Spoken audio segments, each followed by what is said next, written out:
Today on Cosmic Disclosure, we're with Sergeant Clifford Stone, who has become a monumental figure in the disclosure movement. He served 22 years in the U.S. Army, where he had worked with an elite secret group that was dispatched to the crash sites with orders to recover extraterrestrial crafts, bodies, and technology. Sergeant Stone, welcome to the show.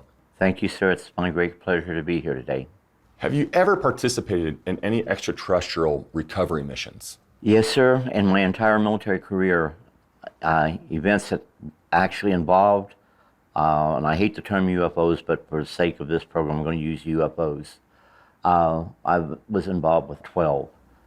Actually, until I was called to go on to a situation involving UFOs, I was a very normal person, and I had a real job in the military. But when something happened, and they'd come and get me, it'd always be the same thing. If I was at home, there'd be a tap at the door. I'd open the door, the gentleman would be standing there and says, "The general sends his greetings, Sergeant Stone, code word Tabasco." And it always remained code word Tabasco. We'd go ahead, grab my BA-50 bag, it was a gray one. And it had all my equipment that I needed. It was already packed. I had 3 changes of uniform. I'd kiss my wife and kids goodbye. And you'd go now. At no time did I feel that the ETs were a threat to us, but because we really didn't know what we were dealing with. And there were accidents because of the technology. For the audience, I think we should give a good definition of a go bag, because I also had to have a go bag ready even after I left the military, as you know, because you still are on this, kind of reserve status, kind of not, like inactive reserve, but at the same time, when they call, you have to go. And explain to me what's in your go bag. Well, what I had in there, I had a Geiger counter. I had equipment that would go ahead and tell us if we had any background radiation. I had equipment where there was certain debris that we needed, like for chemical analysis. I had equipment for that. I had what we called a MOP suit. That was a suit that you'd put on to protect you from radiation, things of this sort, among other things. I had my protective mask. We had M17A2 mask at that time. And like I say, 3 changes of military uniform, because they want you to change your uniform every day, particularly in this type of case. Right, to keep clean. Right. And also, you had a radio, and this one's hard to describe at the time, but they changed it later on because then they came out with better technology. But at the time, we had what was called a Prick 9.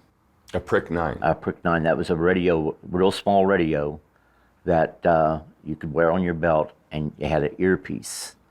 And they wasn't all that good, but they served the purpose. And all that stuff was necessary, because once they came and said, it's a go, you had, and normally it'd be 30 minutes, but with us, from that time till the time we got in the car to go to the destination, which we called the staging area, we had 15 minutes. Right. And what was that like, getting to the staging area? Scary. I never had fear that our visitors would do anything to us. I remember one time we went inside this craft. I mean, it was totally sterile. I mean, nothing was like dirt on the floor, nothing like that. I mean, like gleaming silver colors inside, except for some of the things that they had, the switches and things of this sort. We went to one place and there was these lights and there were these gauges. Gauges were 2-dimensional, which means it was about like a picture. The whole panel was green, but they had these circular gauges on them, and they would move, but you'd think they wouldn't move. It was like a hologram, sort of. Were they inlaid into the flat surface, is what you're saying? Oh, they were the flat surface right up on the wall there, for lack of a better term. But there was this place that looked like a little, I don't know, like you'd have a rather large bolt or nut that you'd put back there. So I took a screwdriver and was back there working at the direction of the guy I always called the colonel. He was always in charge. And while I was back there moving that, there was a soldier standing right here. I didn't know his name or nothing. But while I'm doing that, the soldier's standing there. All of a sudden, I see like a flash and look over and he's not there no more. And I went ahead and I asked the colonel what happened. Where's the man that was standing here? And he said, Sergeant Stone, he's gone. That's all you need to know. Keep continuing with the mission. And I said, but no, sir, you don't understand. He was right there.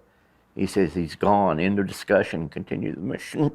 Did you ever find out why? No, I never found out what happened. I know what I want to believe, what I like to believe. What do you think happened?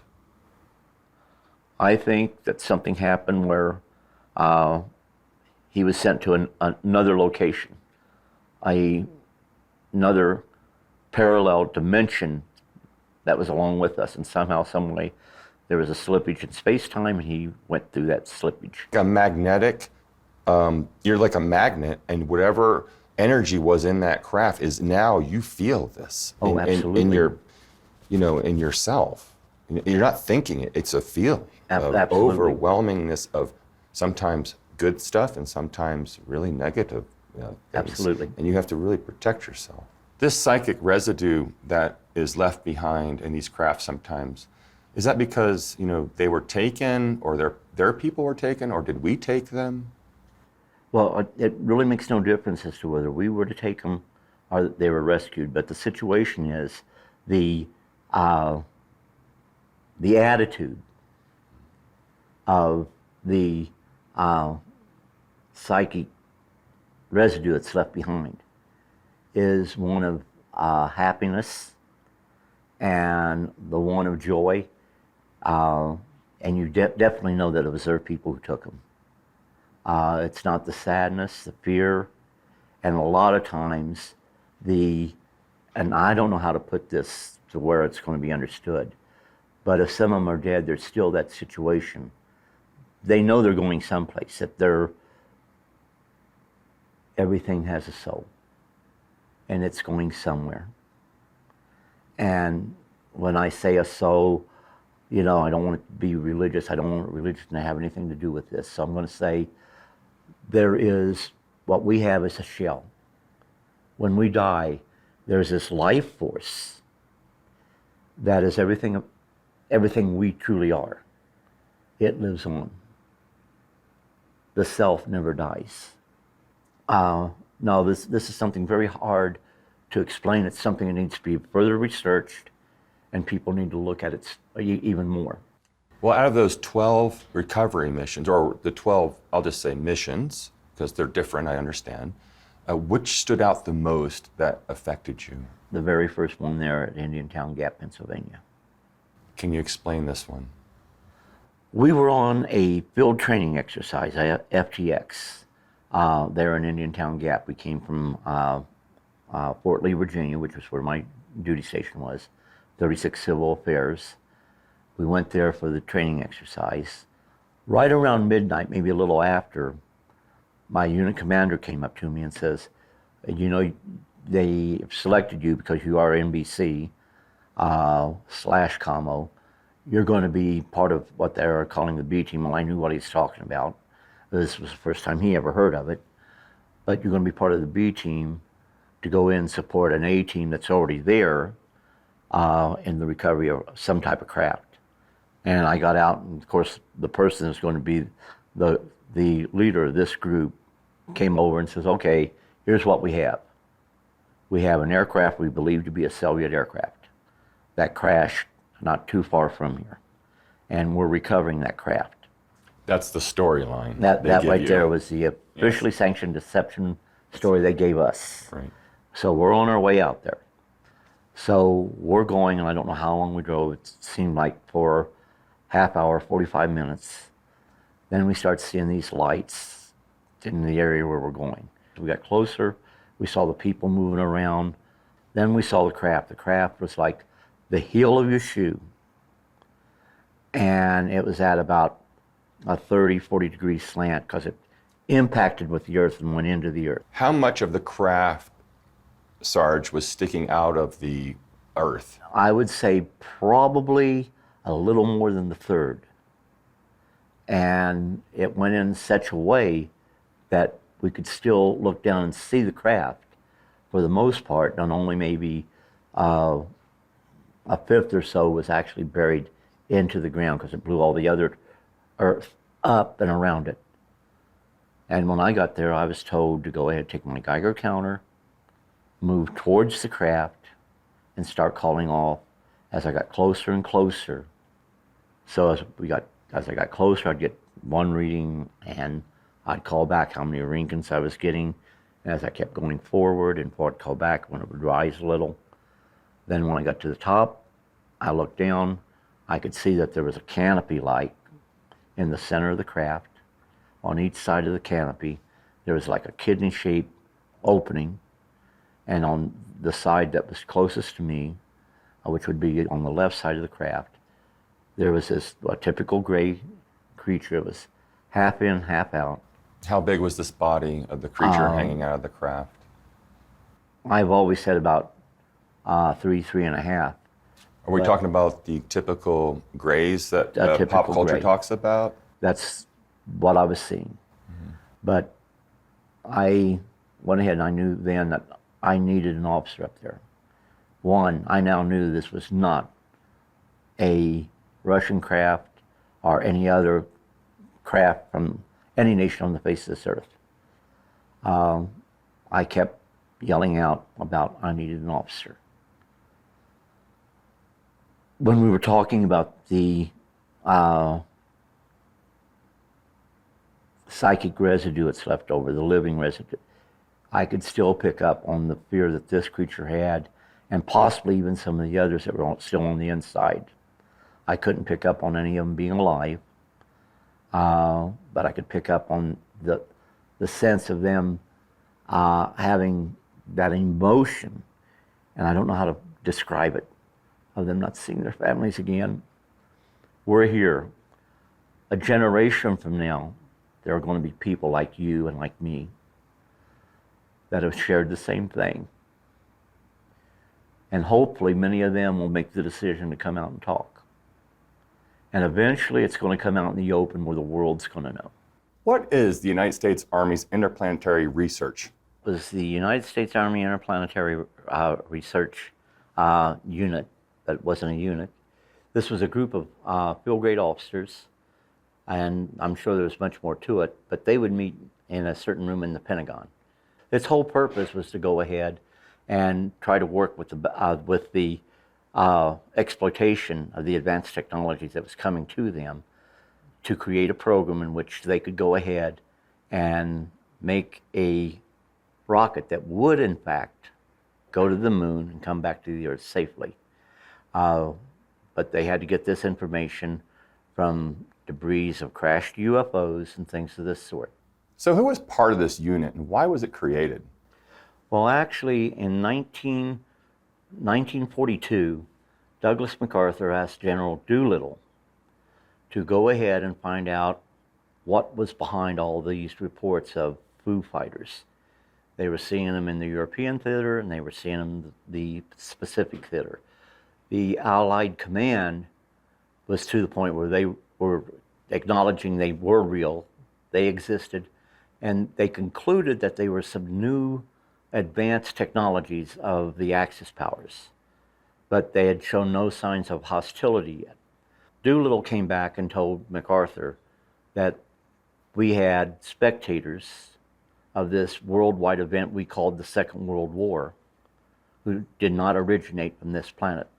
And of course he stated from outer space, they didn't know things about multi-dimensional, interdimensional possibilities at that time. So they concluded that these were in fact interplanetary visitors, probably from Mars or Venus. Did they know back then that they were coming back and forth already to the Earth? No, they didn't know about it at that time because there was no real intelligence organizations within the U.S. government until just before the Second World War.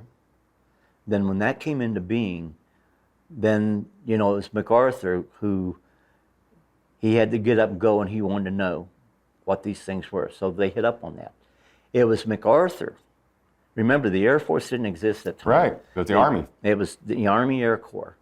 And the Air Force would not come into existence until the National Security Act of 1947. So with with it being the Army Air Corps, the Army still had, control over everything along those lines. There were enemy aircraft that got shot down. Of course, we were always interested in trying to find out any new technologies that might be involved in the aircraft the Axis powers were using. Right. And there was no special order given about, okay, Jap Zero went down here. We need a special team to go out and get that Retrieval. retrieval on that craft. It would be who was ever out there, get it, bring it back. And then we would have experts take a look at it. That changed after MacArthur found out that these were not just events where aircraft went down. That there were some craft that may actually have some very unique things on them. So what did they discover? Well, they discovered that there were certain craft that were not generic to this planet. Now it became necessary from the time they were discovered to the time they were delivered to a rear echelon area where experts could go over them to be specialized by a specialized team.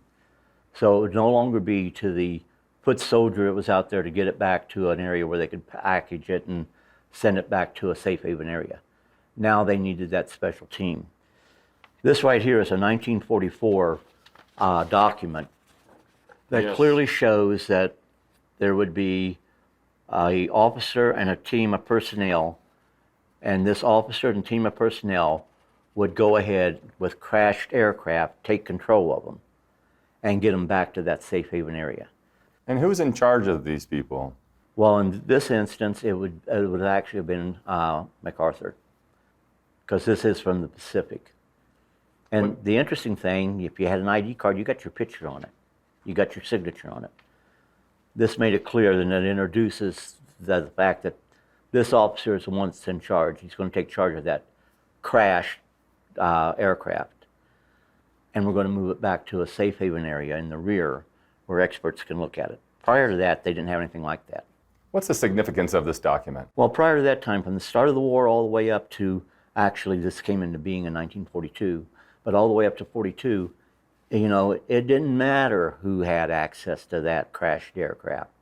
It didn't matter how it got back to a safe haven area, if it ever got back to a safe haven area.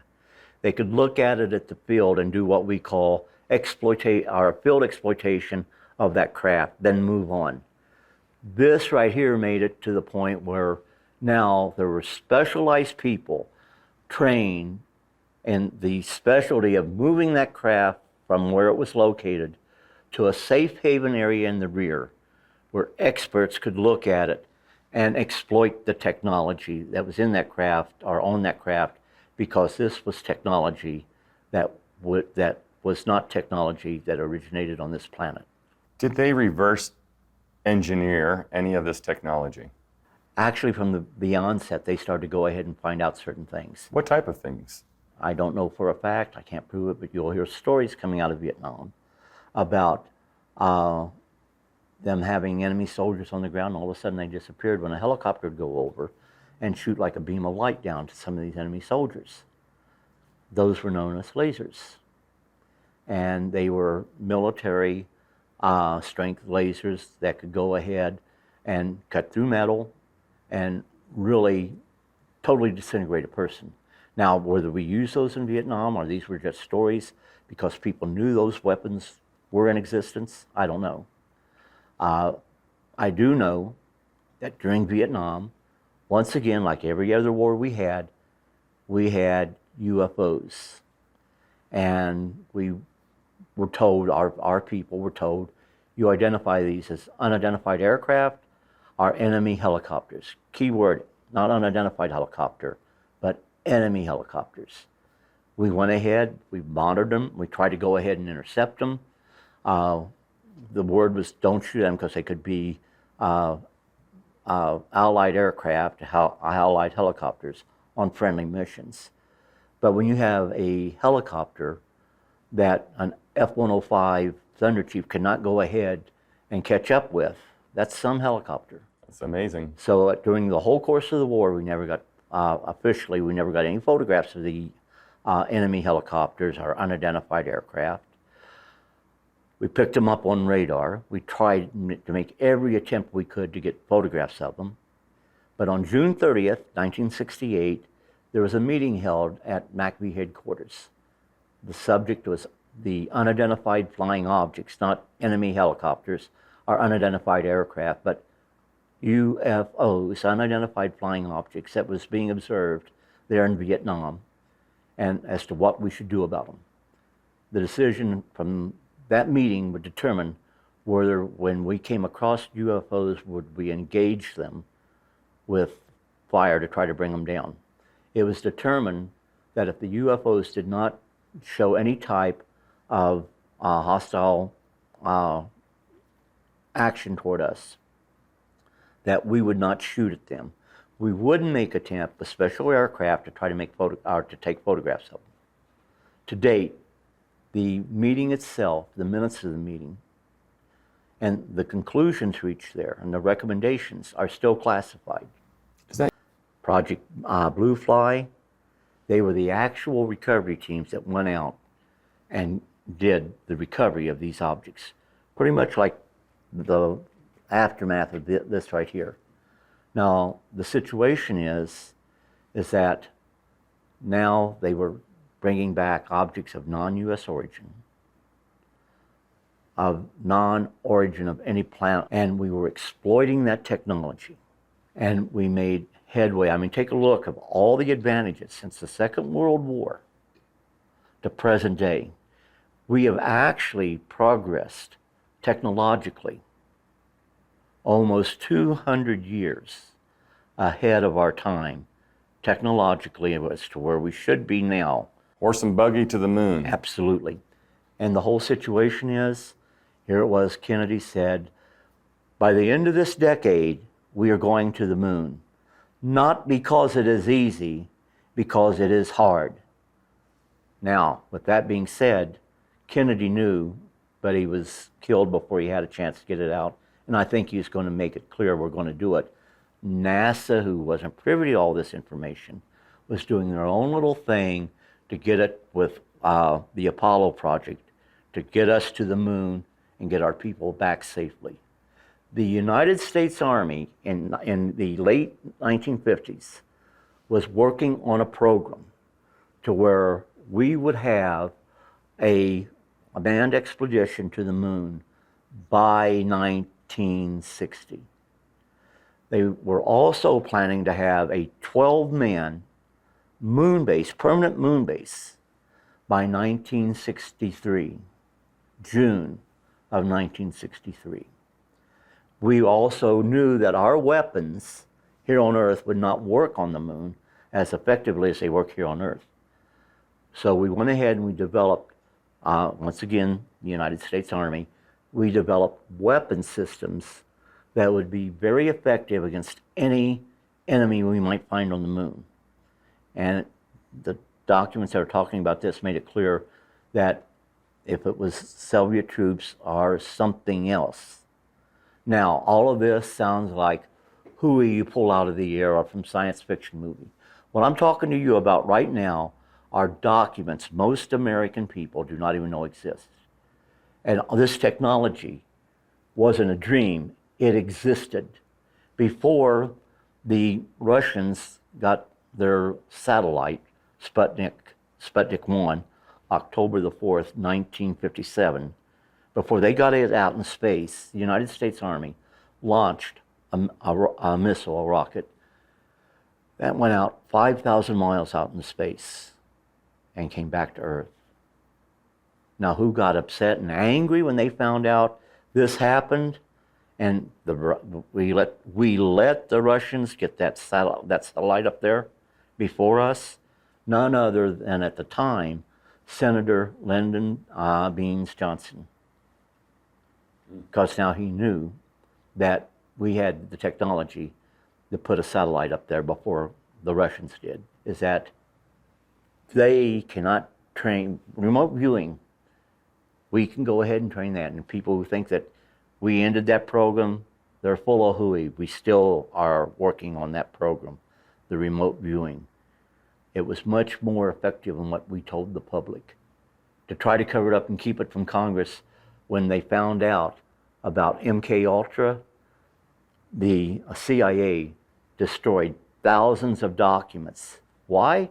To keep them from falling into the hands of members of Congress. Because then they'd cut their budget. They would, but the whole situation is what a lot of people don't know, even when it comes to the UFO programs, and there's more of which I don't even know or understand. These are black funded. They are money that is taken, that the money is accounted for, that, hey, we're putting this $100,000 into a black funded project. Fascinating information. Thank you, Sergeant Stone, for joining us. My pleasure, sir. Thank you for having me. I'm Emery Smith, and this is Cosmic Disclosure. Until next time.